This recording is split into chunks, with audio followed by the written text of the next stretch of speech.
সমস্ত আল্লাহর সমস্ত কাজে আপনি রাজি থাকবেন। এটাই সুফি মতবাদের শিক্ষা।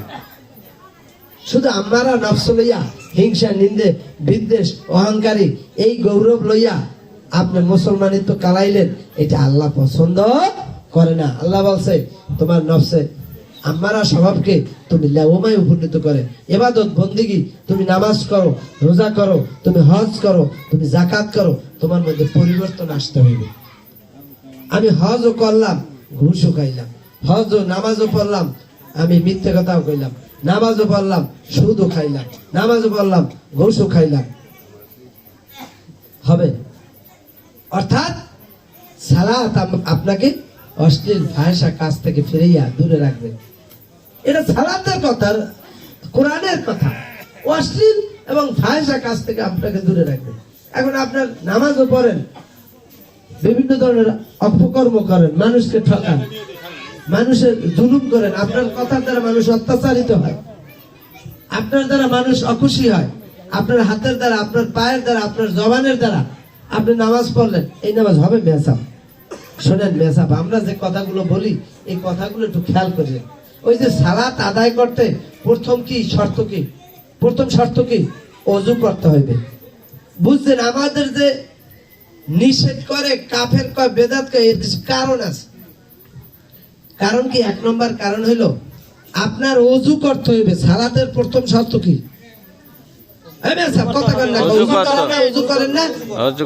ওযু শব্দের অর্থ পবিত্র। ওযু আরবি শব্দ, বাংলা কি বলে? কথা বললেন, বাংলায় কি? পবিত্র। পবিত্র হওয়া। এখন আপনার মনের মধ্যে হিংসা, নিন্দা, অহংকারী, গৌরব সব আছে।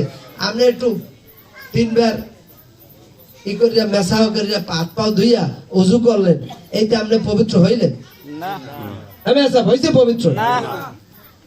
একটা বোতলের মধ্যে মদ, বোতলের মধ্যে কি? এখন এই বোতলটারে উপর দিয়া সার্ফ এক্সেল আপনার যত ভালো পরিষ্কার করার এগুলো ঘষলেন, মদের বোতলটা উপর দিয়ে পরিষ্কার হয়েছে, হাতে কি ওইটা হালাল হয়ে গেছে? হালাল হইবে নাকি? আপনি তো ধুইছেন। এই কথাটা যতক্ষণ আপনি বোঝেন, আপনার চরিত্রের মধ্যে আপনি যদি মানুষকে ঠকান, আপনি যদি মিথ্যে কথা বলেন, আপনি যদি হারাম খান, আপনি যদি সুদ খান, আপনি যদি ঘুষ খান, আপনি যদি অহংকার করেন, আর আপনি নামাজ পড়লেন, হইবে? এটাকে আমি নামাজের বিরোধী কইলাম? আরে মেয়া সাহেব, আপনি নামাজ সালাত আদায় করবেন, কায়েম করবেন, একটা নিয়ম আছে, সিস্টেম আছে। এই সিস্টেম না বানিয়ে আজীবন যদি আপনি নামাজ পড়েন, এই সমস্ত নামাজিকে আল্লাহ পাক ওয়াইল দোজখে দেবে।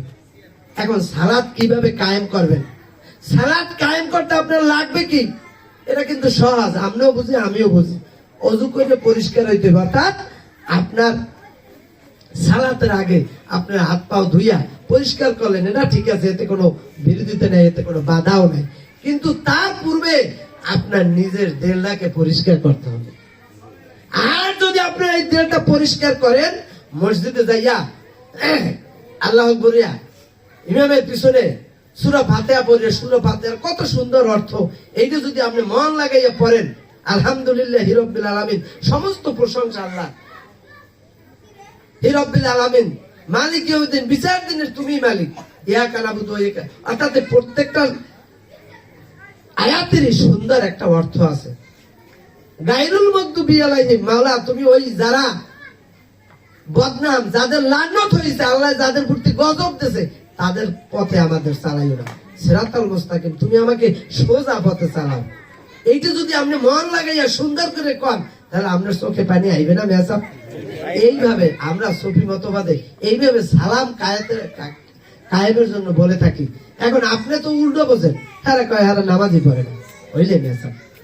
আমরা বলি আপনার মধ্যে এই সুদ, ঘুষ, অহংকার, এগুলো মানুষকে তালিম তালকিন দেন এবং নিজেও এটা পুতু পবিত্র হয়, তারপর আপনি সালাত কায়েম করেন। এই সালাত কায়েম অর্থ হইল পার্মানেন্ট করা, ইংরেজিতে বলে পার্মানেন্ট। অর্থাৎ আপনার আল্লাহর স্মরণ, আপনি ফজরের সময় সালাত আদায় করলেন, জোহর পর্যন্ত আপনার আল্লাহর স্মরণে থাকতে হইবে।